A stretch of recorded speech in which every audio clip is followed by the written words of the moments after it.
से केहू सगाई कि के कहे गौरा को या भर में काई पे के सिगार भरम जली आयो तो फिर का बताओ थे कि जब राजा ही बन चलवारी कन्या सो हो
ये ज्योति दिगंबर के लिए क्या करते हो?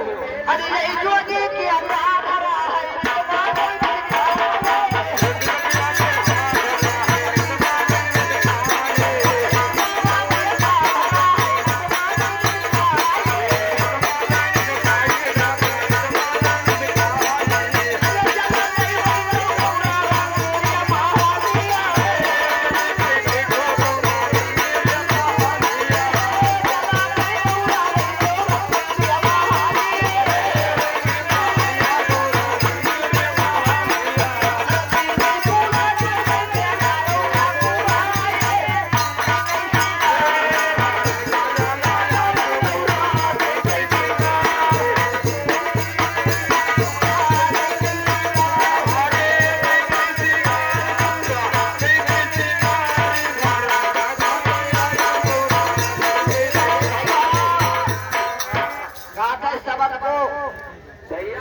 कहना और धुनना बहुत प्रेम है।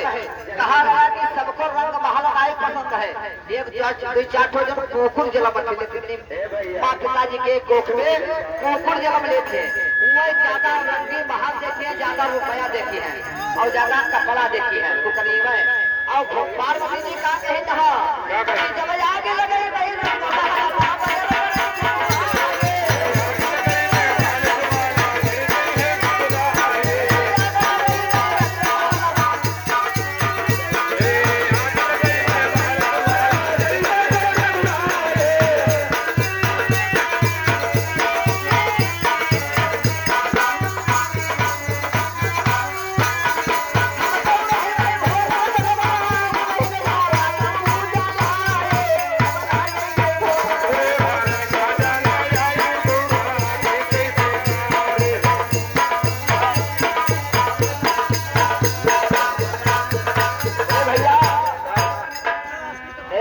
भैया कई कई सिंगार घर में चली आई का बाहर बहुत भैंसा तो आए खोल गया है बहुत गुंडा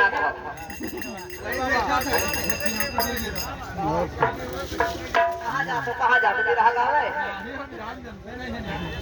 हेलो ए भैया कहीं आग लगे रंग महलवा बजर करे खटुराई हम तो रहे भोला तक हम नहीं करब जलाई अब ना रहे भोला फिर क्या हुआ